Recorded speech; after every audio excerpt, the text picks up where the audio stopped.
दक्षिण भारत के अगर भारत के पठार की बात करें तो ये विश्व का सबसे प्राचीन पठार है, जिसका निर्माण आर्कियन काल की चट्टानों से हुआ है।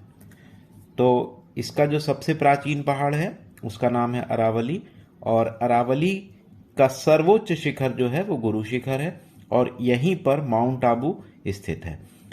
अरावली पर्वत का जो विस्तार है वो दिल्ली से लेकर राजस्थान के जरगा तक है।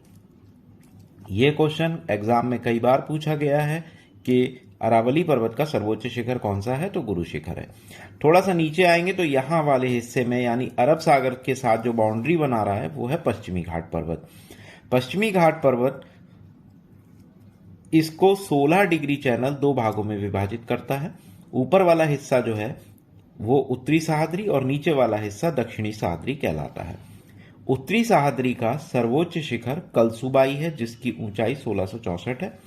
उसके बाद नीचे आएंगे तो यहां ये दक्षिणी सह्याद्री है, और दक्षिणी सह्याद्री का सर्वोच्च शिखर कुद्रेमुख है। उसके बाद इसी दक्षिणी सह्याद्री का दूसरा सर्वोच्च शिखर पुष्पगिरी है। अब पुष्पगिरी वाला क्वेश्चन पूछा जाने लगा है, पहले कुद्रेमुख पूछता था, अब पुष्पगिरी पूछता है। यहीं पर देखेंगे हम कि शरावती नदी है, और शरावती नदी पर गरसोप्पा जलप्रपात, वर्तमान नाम महात्मा गांधी जलप्रपात, जो कि भारत का सबसे ऊंचा जलप्रपात है। अब नीचे जब हम आएंगे तो यहां हमें दिखेगा नीलगिरी। नीलगिरी यहां से समझ लेते हैं। तो नीलगिरी जो है ये ऐसा स्थान है जहां पर पूर्वी घाट और पश्चिमी घाट पर्वत का मिलन होता है। तो जहां पर पूर्वी घाट और पश्चिमी घाट पर्वत श्रृंखला आकर मिलती है, यह स्थान क्या कहलाता है? यह स्थान नीलगिरी कहलाता है। अगर पश्चिमी घाट को हम पूरा एक बार फिर से देखते हैं तो भारत की यह दूसरी सबसे लंबी पर्वत श्रेणी है। यह क्वेश्चन भी एग्जाम में कई बार आया है कि भारत की दूसरी सर्वोच्च सबसे लंबी पर्वत श्रेणी कौन सी है, तो पश्चिमी घाट पर्वत है। दक्षिण भारत का दूसरा सर्वोच्च शिखर डोडा बेट्टा, कौन सा? डोडा बेट्टा। कहां पर स्थित है? नीलगिरी पर स्थित है। तो पूर्वी घाट और पश्चिमी घाट का पर्वत का जहां मिलन होता है वो स्थान नीलगिरी।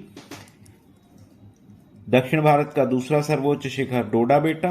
तो दक्षिण भारत का पहला सर्वोच्च शिखर कौन सा है? तो ये रहा नीलगिरी पर्वत, और यहीं पर स्थित है ऊटी।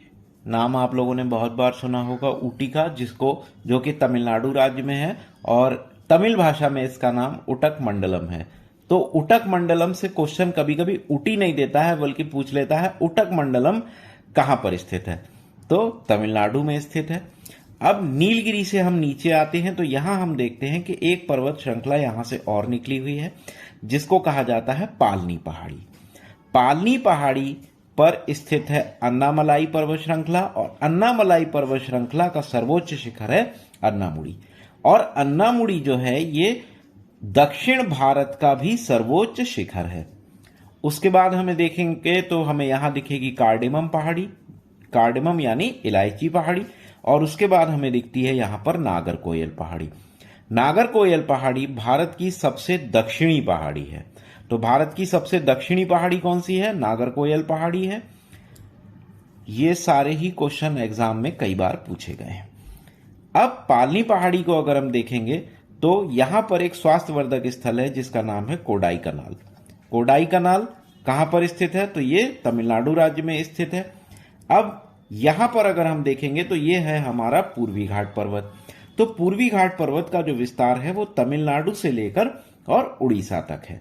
यहीं पर हमें विशाखापत्तनम चोटी और महेंद्रगिरी मिल जाता है। तो महेंद्रगिरी का क्वेश्चन कई बार एग्जाम में पूछा गया है कि महेंद्रगिरी पर्वत कहां स्थित है, तो महेंद्रगिरी पर्वत पूर्वी घाट में स्थित है।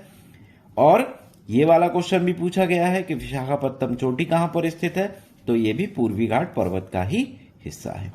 तो देखिए सबसे ज्यादा इंपॉर्टेंट यहां पर क्या है कि आपको इनकी हाइट्स पता रखनी है, यानी इनको आपको याद करना पड़ेगा, और उसके बाद जब कभी कभी एग्जाम में इसकी क्रम लगवा लेता है कि ऊंचाई के हिसाब से इन पर्वत श्रृंखलाओं को आप क्रम से लगाइए।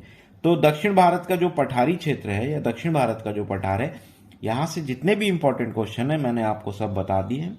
प्रारंभिक स्तर की तैयारी करने वाले छात्रों के लिए ये क्वेश्चन काफी ज्यादा इंपॉर्टेंट हो जाते हैं। Thank you.